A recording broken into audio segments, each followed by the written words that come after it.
सत्य घटनाओं से प्रेरित है। जिनके साथ ये घटनाएं घटी उसकी वास्तविकता उन्हीं तक सीमित है। भूत प्रेतों और अपसामान्य विषयों के होने पर चैनल कोई दावा नहीं करता और ना ही प्रोत्साहन करता है। बस एक दावा करता है और वो है डर।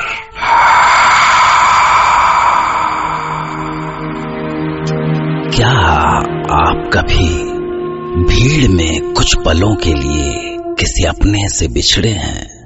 कैसा महसूस होता है? पर अगर कोई जिंदगी से ही बिछड़ जाए तो? क्योंकि जीवित और मृत इंसानों की दो अलग अलग दुनिया है जो अपने आप में पूरी हैं, पर दरअसल एक दूसरे के बिना उतनी ही अधूरी भी। और उनका एक दूसरे के बिना ये अधूरा होना ही उन दोनों दुनियाओं के बीच पुल बनाता है। और बेशक कभी कभी ये पुल बहुत खौफनाक हो जाता है। मैं डॉक्टर नागर, पेशे से मनोवैज्ञानिक और पैशन से ह्यूमन माइंड का फैन, हर रात आपके पास लेकर आता हूँ मुझसे मिले कुछ लोगों की आप बीती, कुछ घटनाएं जिन्हें सुनकर हम सोचने पर मजबूर हो जाते हैं, क्या वो सच था? क्या सच था? आज हमारे साथ हैं लखनऊ के सौरभ सिन्हा और वो सुनाएंगे अपने साथ घटी एक सच्ची घटना जब वो बड़ी मुश्किल से एक छोटी सी बच्ची की प्रेतात्मा से छुटकारा पा सके। शायद। मैं सौरभ सिन्हा, मेरी लखनऊ में जॉब लगी और वहीं अपनी कलीग रेनू से प्यार हो गया और शादी भी। पर हम 7 साल में किराए का घर बदल बदल के परेशान हो गए थे, सो हमने लोन करा के एक सुंदर सा 2 बेडरूम हॉल का फ्लैट खरीद लिया। ये हमारे सपनों का घर था जहां सब कुछ बहुत अच्छा था, सिवाय एक पगली के जो सोसाइटी के एंट्रेंस पे हमेशा बैठी रहती थी। अरे तू यहाँ हो, यहाँ आवा न लाडो, हमार लाडो, हमारे पास आजा बिटिया। लाडो आजा, गोदी में आजा हमार। ए लाडो आना हमार पास। लाडो काहे अम्मा को सतावत है? लाडो आना बिटिया। लाडो। वो हमेशा यही एक रट लगाए रहती थी। बिल्डिंग के दूसरे लोगों की तरह हम भी कभी कभी खाना डाल दिया करते थे उसके सामने। पर जो भी हो, नए घर में बहुत अच्छा लग रहा था हमें। सुनो रेनू, एक अच्छा सा सोफा देखा है मैंने, क्या कहती हो? सोबू, तुम भी ना जितने पैसे जमा किए थे डाउन पेमेंट में लग गए, कहाँ से आएगा तुम्हारा सोफा? अरे EMIs में मिल जाएगा यार। पर सोबू, पिंकी के बोर्डिंग की फीस भी तो जमा करनी है ना। बस ऐसे ही छोटी छोटी खींचतान में बहुत प्यारी लाइफ चल रही थी हमारी। लेकिन एक दिन रेनू मुझसे बोली, सोबू मैं कुछ कहूँ तो तुम डांटोगे तो नहीं ना? अरे नहीं, बोलना। क्या मैं तुझे हमेशा डांटता रहता हूँ? नहीं, थोड़ी अजीब सी बात है ना, इसलिए। अब बोल भी दे यार। एक्चुअली मुझे ना रात में किसी बच्चे की रोने की आवाज सुनाई देती है। क्या बोल रही हो? अरे यार, तुम औरतों का इंट्यूशन भी ना। हमारी बच्ची को कोई तकलीफ नहीं है हॉस्टल में, बेस्ट बोर्डिंग स्कूल में है वो। नहीं यार सोबू, मैं क्या पिंकी की आवाज पहचानती नहीं हूँ क्या? ट्रस्ट मी, वो किसी और बच्ची की आवाज थी। तो क्या शादी से पहले की भी कोई बेटी है क्या तेरी? है? तुम्हारी तो। अरे रुको, कहाँ भाग के जाओगे? अरे छोड़ो, अरे मजाक कर रहा था भाई। रुको। अरे दिल पर अरे लग गई। मैंने हंसी में टाल दिया, बात आई गई हो गई। लेकिन एक रात अचानक मेरी नींद खुली तो मुझे भी वही रोने की आवाज सुनाई थी।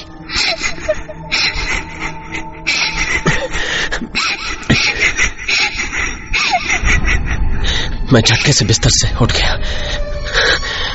मैंने रेनू को डिस्टर्ब नहीं किया, चुपचाप उठ के दरवाजा खोला और बाहर गैलरी में इधर उधर देखा। ये आवाज कहां से आ रही है, पर कहीं कुछ नहीं मिला, तो वापस लौट आया। पर तभी लगा कि ये आवाज तो बाहर हल्की थी, जबकि यहाँ घर के अंदर ज्यादा साफ सुनाई दे रही थी।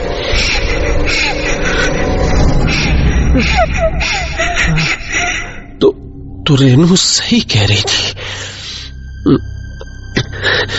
मैंने अंदर जाकर रेनू को जगाया। रेनू उठो, रेनू। क्या सोबू, सोने दो ना, कल सुबह ऑफिस जाना है। रेनू देख, सुन, वही आवाज आ रही है। कौन सी? हाँ, तुम्हें भी सुनाई दी? हाँ। यही तो मैं कह रही थी, कहाँ से आती होगी ये आवाज सोबू? तुम डरना मत। एक बात बताऊं? क्या? मैंने बाहर जाकर हर जगह देख लिया, पर ये आवाज शायद हमारे घर से ही आ रही है। नहीं, ऐसे मत बोलो सोबू। नहीं रेनू, मैंने कहा था ना, डरना मत। पर हमारे घर में ही क्यों सोबू? कौन है वो? क्या चाहती है? उस दिन तो कुछ देर में वो आवाज आनी बंद हो गई, पर एक रात जब हम डिनर कर रहे थे। ये क्या? और लो ना। नहीं यार, बस बहुत हो गया। अरे हाथ हटाओ। अरे बस बहुत हो गया, पेट भर चुका है। ये क्या हुआ सोबू? क्या हुआ? अरे बोलो ना, क्या हुआ? वो देखो वहां, जैसे कोई सोफे पे बैठा है। वो अभी आया। हाँ, लग रहा है जैसे कोई बच्चा लेटा हो। उस छोटी सी बच्ची के लेटने के निशान है उस पर। कौन है वो सोबू? अब तो हमारे घर में हमारे सामने घूमती है। मुझे नहीं रहना इस घर में। स्टॉप यार, कहाँ जाएंगे हम? और इस घर का क्या करेंगे? रेनू, हमारी हालत ऐसी नहीं है कि हम दूसरा घर किराए पे भी ले पाए। समझने की कोशिश करो रेनू। फिर एक संडे को मैं ऐसे ही बालकनी में बैठा हुआ था। सर्दियों की धूप अच्छी लग रही थी कि तभी शायद मुझे झपकी आ गई होगी, या पता नहीं, मेरी आंखों के सामने जैसे कोई बच्ची दिखी। सांवली सी, गंदी सी, बदन पे कोई कपड़े नहीं, सिर्फ कमर पे बंधे काले धागे में लटकता हुआ चांदी का छोटा सा घुंघरू।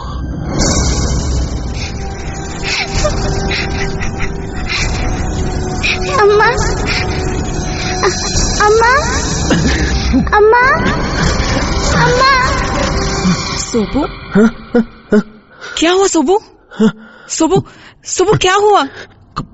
कुछ नहीं, कुछ नहीं। तुम इतना हाफ क्यों रहे हो? और ये पसीना, तबीयत तो ठीक है ना?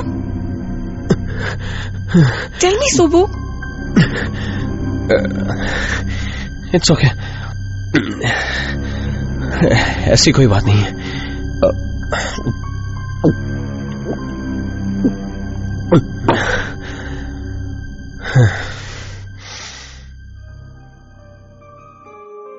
रेनू बहुत डर गई थी, इसलिए मैंने उसे ये बात नहीं बताई।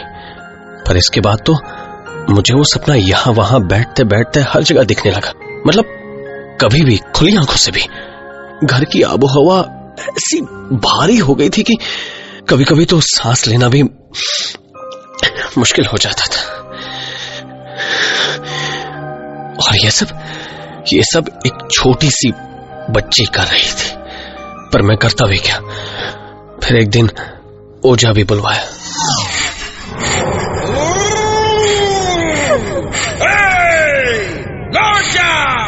लौट जा इस घर से। छोड़ दे इस घर को, छोड़ दे। चली जा, नहीं तो बंद करके पेटी में डाल दूंगा। पर कोई फायदा नहीं हुआ। एक दो दिन की राहत उसके बाद फिर वही सब शुरू हो गया। हार कर मैंने रेनू को कुछ दिन के लिए उसकी माँ के पास भेज दिया। फिर एक रात कुछ आवाज आई। मैं भागकर रूम से बाहर गया और आज मैं पहली बार उसे साफ साफ देख रहा था। और आज इस बार रोने की आवाज नहीं थी। वो बच्ची जैसे अपने छोटे छोटे पैरों से वो खुशी से मेरे घर से भागकर चली गई। अम्मा! अम्मा! मैं भी उठकर तेजी से बाहर की ओर लपका, पर मैंने बाहर जो देखा था वो देखकर यकीन नहीं हुआ। वो पगली औरत गैलरी के एक कोने में अपने हाथ फैलाए उस छोटी सी बच्ची को बुला रही थी। यहाँ आओ हमारी लाडो बिटिया, अम्मा के पास आओ। मेरी प्यारी बिटिया, लाडो बिटिया, आजा अम्मा के पास। मेरी प्यारी बिटिया।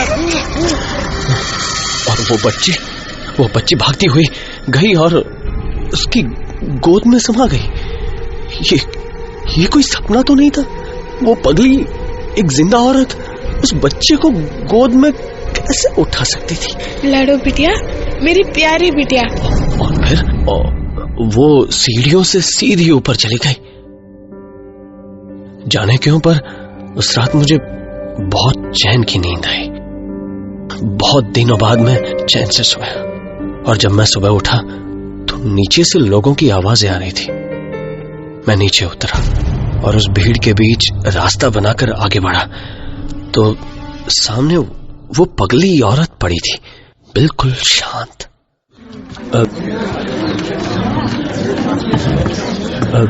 क्यों भाई, ये कब और कैसे हुआ?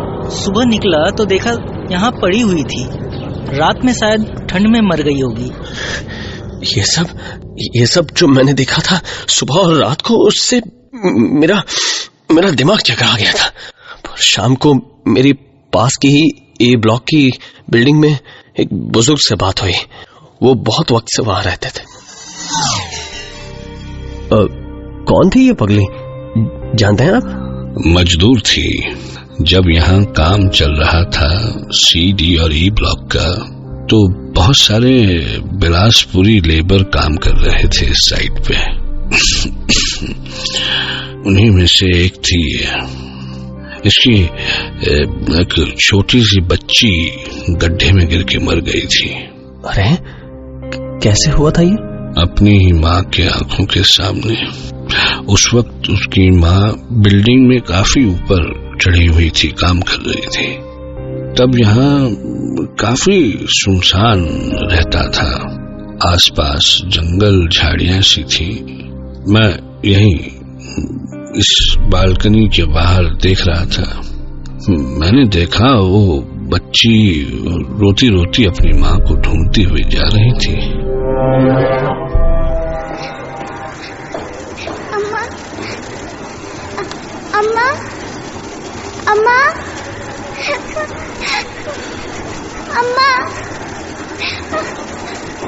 अम्मा।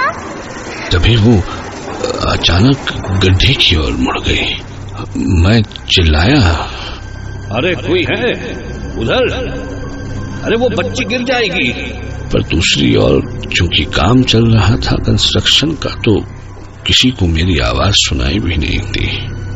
पता नहीं क्यों, पर वो एकदम से गड्ढे के पास आ गई। मुझे समझ में नहीं आया कि मैं क्या करूं क्या ना करूं। मैं एक बार फिर से चिल्लाया, अरे रुक जाओ, रुको।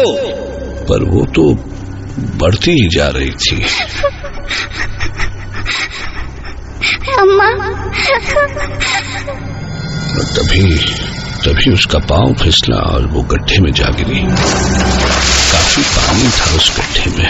मैं भागा, पर जब तक सीढ़ियों से नीचे उतरकर वहां तक पहुंचता, तब तो कुछ मजदूर पहुंच गए थे। लाडो, लाडो, अरे कोई बचा लो अपनी बिटिया को।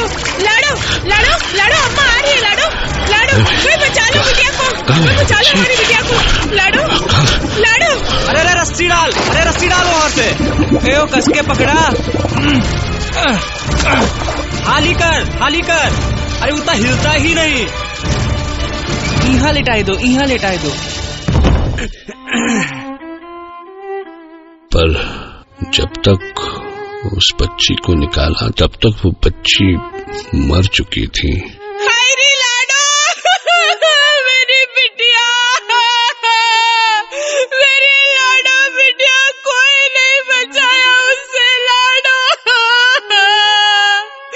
लाडो बिटिया। और आखिरकार उस पगली को उसकी बच्ची लाडो मिल ही गई। पर सच मानिए, अभी भी ठीक से यकीन नहीं होता कि क्या वो सच था। ये सब सोच के ही हैरत होती है। एक मन कहता है कि इस पर यकीन करो और दूसरा इनकार कर देता है। पर सवाल है कि उस बच्ची की आत्मा सौरभ के ही घर में क्यों आई? वहां तो बहुत सारे फ्लैट्स थे, कई सारी फैमिलीज होंगी, कहीं भी जा सकती थी वो। तो क्या वो अपनी मुक्ति के लिए सौरभ से ही उम्मीद लगाकर बैठी थी? क्यों? कोई जवाब नहीं है। क्या वो सच था?